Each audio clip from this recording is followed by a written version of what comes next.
আমি এখন মিষ্টি বানিয়ে দেখাবো, পুরো দোকানের মতন রসগোল্লা বানিয়ে দেখাবো। কারো শক্ত হয়ে যায়, কোনো নরম হয়ে যায়, আমারটা ঠিকঠাক একদম দোকানের মতন বানাবো। সঠিক ভিডিও। আমি এখানে 1 লিটার লিকুইড দুধ নিয়েছি রসগোল্লার জন্য। এবার ছানা কাটাবো। খুলেছি, রান্নার ভিডিও দেবো, তাই হচ্ছে মিষ্টি বানানো প্রথমবার। মিষ্টি বানাচ্ছি পুরো রসগোল্লা দোকানের মতন নরম সফট হবে, ওই জন্য 1 লিটার লিকুইড দুধ নিয়েছি রসগোল্লা বানানোর জন্য। এবার ছানা কাটাবো, তার জন্য দুধটা ফুটিয়ে নিচ্ছি।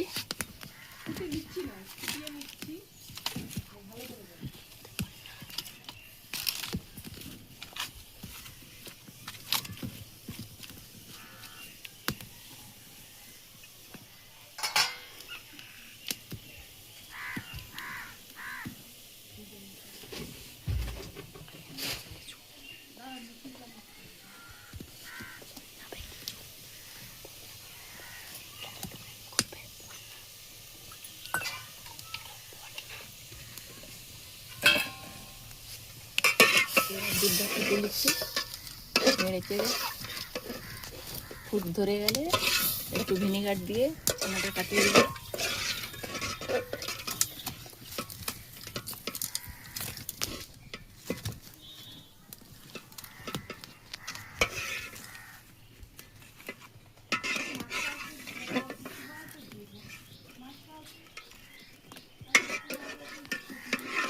কোনোদিন করিনি, এই তো প্রথমবার শুরু করেছি, জানি না কেমন হবে। এই প্রথমবার চালু করেছি, প্রথম থেকে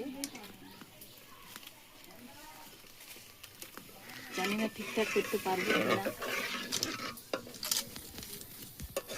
চেষ্টা করছি পুরো দোকানের মতন বানাবার।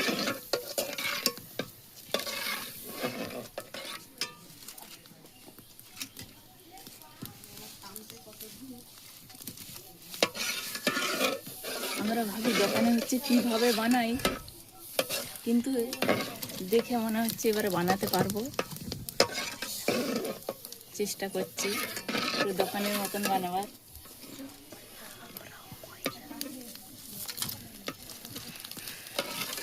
নরম তুলতুলে রসগোল্লা।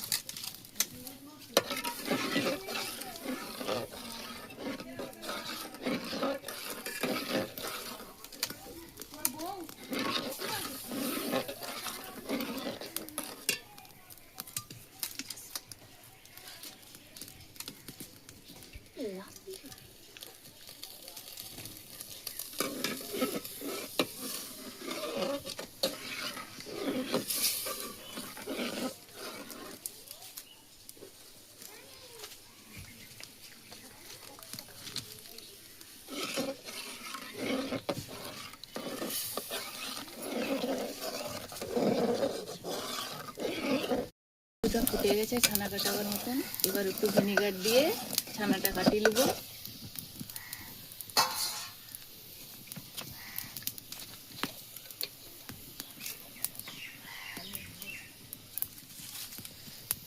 এবার নাম কর, দুধটা নামিয়ে রাখি, নাহলে ছানা কাটানো হবে নি গরম দুধে, ফোটা দুধে। তার জন্য নামিয়ে রাখতে হবে। একটু একটু ঠান্ডা হলে ছানাটা ভালো কাটবে।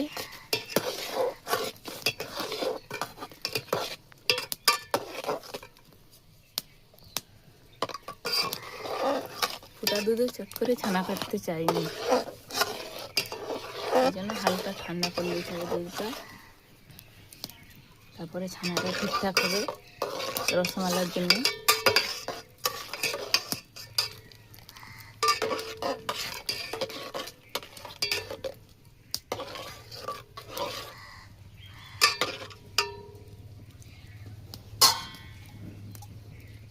এখানে একটু ভিনেগার দিয়ে নিচ্ছি,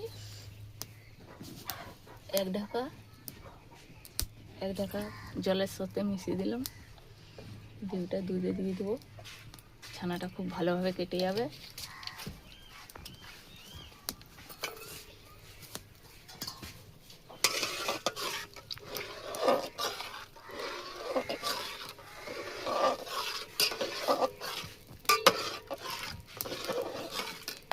অল্প অল্প করে দিয়ে দিচ্ছি ভিনেগারটা, দিয়ে নাড়তে থাকবো অনবরত। আস্তে আস্তে ছানাটা কেটে যাবে।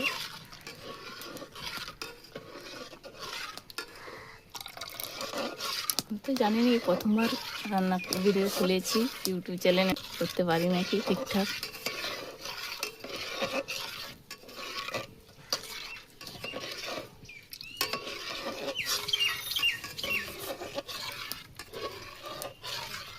ঠিকঠাকভাবে ছানাটা কেটে গেছে দেখুন বন্ধুরা,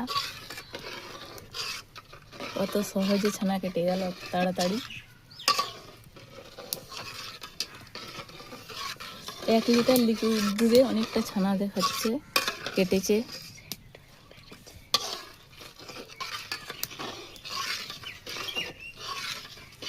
ভিনেগারটা দিলে অনেক সহজে ছানাটা কেটে যায়,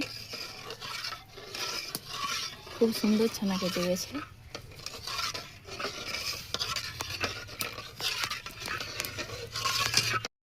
ছাকার জন্য ছানাটা এবার ভালোভাবে ছেঁকে জল বের করে নিয়ে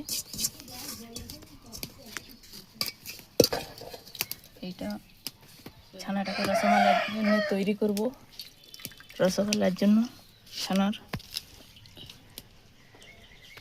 এখানে ঠান্ডা জল দিয়ে ধুয়ে নিচ্ছি, তাহলে ভিনেগারের গন্ধটা থাকবে না, চলে যাবে। থাকবে না বল।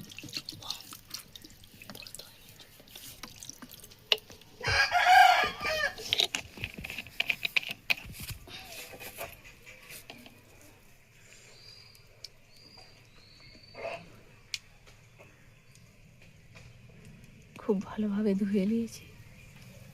এবারে আলতো হাতে জলটা টিপে টিপে বের করে দিতে হবে। জলটা থেকে গেলে রসগোল্লাটা ভালো হবে না।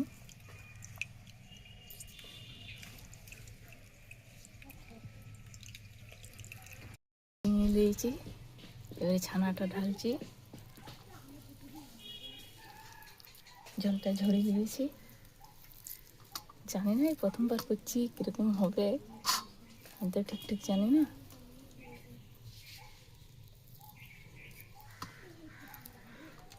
এটা দিয়ে এরকম করে নরম করে নিতে হবে, তাহলে মিষ্টিটা পুরো দোকানের মতন তুলতুলো হবে, নরম। কত সুন্দর নরম হয়ে যাচ্ছে দেখুন বন্ধুরা।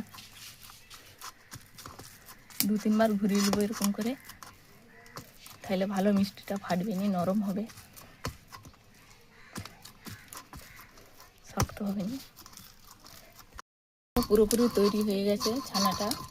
এবার পাকি নেব গোল গোল করে মিষ্টির শেপে।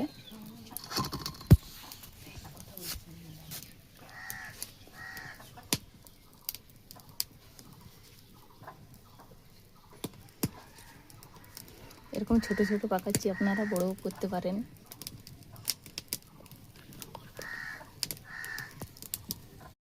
ক্লিয়ার হয়েছে, গোল গোল করে শেপ দিয়ে দিয়েছি মিষ্টির শেপে।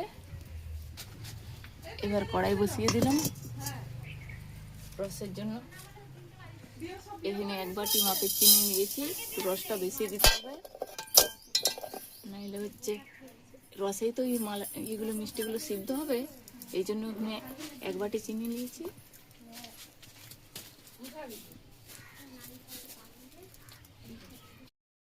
এক বাটি চিনির মাপে 2 বাটি পানি দিতে হবে। রসটা বেশি পাতলাও করা যাবে না, মোটাও করা যাবে না, মিডিয়ামটা রাখতে হবে।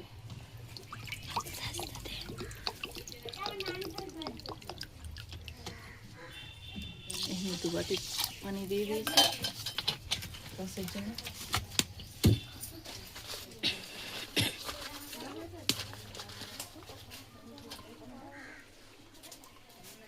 দুটো এলাচ ফাটিয়ে দিয়ে দিলাম।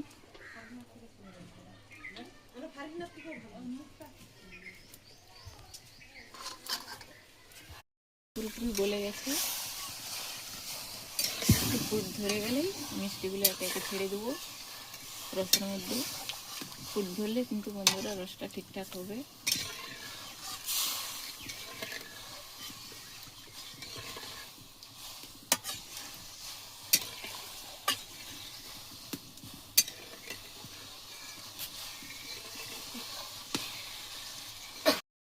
ঠিকঠাক হয়ে গেছে। এবার মিষ্টিগুলো একটা একটা করে ছেড়ে দেবো।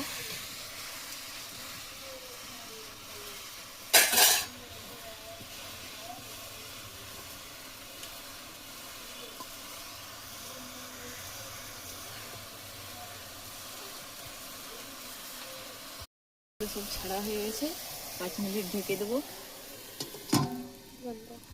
দেখলে ঢাকা খুলে 10 মিনিট এমনি হিলে দেবো। তাহলে মিষ্টিটা একটু আরো বড় বড় হয়ে যাবে, কত তুলতুলে নরম মিষ্টি হয়ে যাবে, পুরো দোকানের মতন। ফুটানো হয়ে গেছে, এবার নামিয়ে দেখাবো কিরকম তুলতুলে দোকানের মতন নরম হয়েছে মিষ্টিটা। 5 মিনিট পরে দেখাবো। এবার একটা তুলে কেটে দেখাবো কেমন পুরো দোকানের মতন নরম তুলতুলে মিষ্টি হয়েছে,